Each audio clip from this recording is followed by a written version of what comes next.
Dear fellow residents, my name is Elvin, candidate for Pioneer SMC. Like many Singaporeans, I'm a blue-collar worker. I'm deeply concerned about the welfare of the current major workforce, especially the blue collars.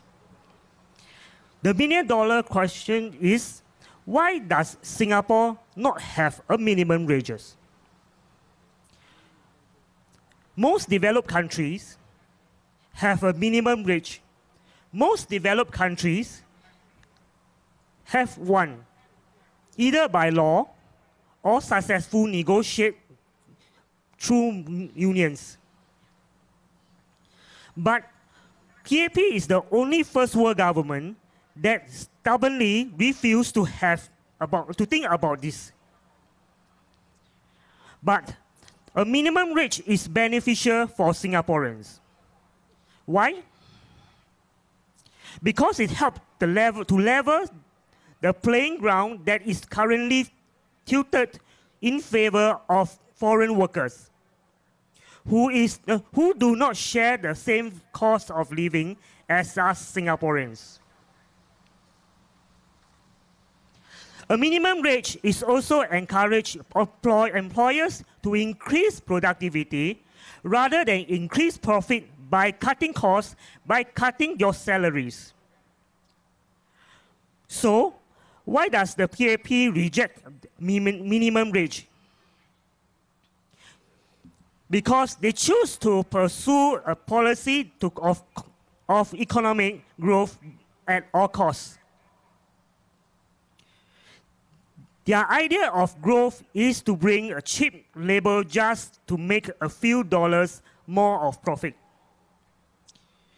We also get a clue by looking at what action they take as alternative to minimum wage. For example, the budget announced millions of dollars who will be given to business to fund wages increases to implementation of workfare schemes. When you lost your job, the PAP will send you to workfare scheme. But this still doesn't do anything help to stop the direct competition of your salary. So, why should a minimum wage policy be implemented? These are the key points. 1. The minimum wage policy prevents the wages of low-income workers from falling further due to competition with foreign workers, or from the greed to make more profits. 2. To improve workers' confidence in seeking better jobs, and allow unemployed to take up alternative employment, such as contract work, instead of waiting for higher paid permanent position. It established a fairer employment environment for all workers. 4. It motivates the low-income workers to perform better and achieve higher productivity, which would contribute towards the healthy economic growth. 5. It helped to reduce the income gap between the rich and the poor by increasing spending power. By setting a minimum wage that cover the cost living, it reduced the number of families required social assistance from the government, and therefore reduced the volume of social problems. Although we need some foreign laborers to work in our economy, minimum wage should be put in place to protect low-income Singaporeans.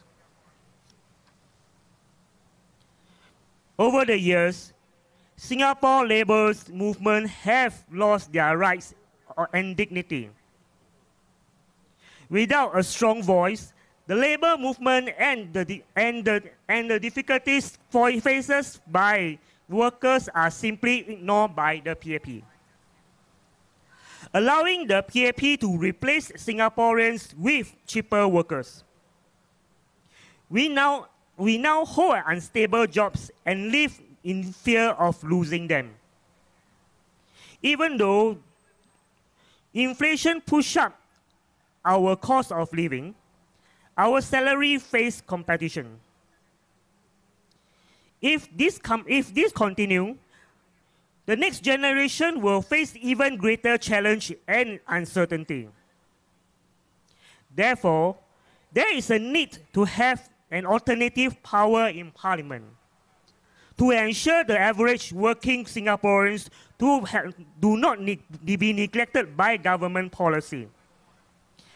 Each and every citizen is valuable to the society, regardless of profession, race, qualification, or family backgrounds. So, on this election, make sure you send a strong signal to the PAP. It's time to tell the PAP this clearly.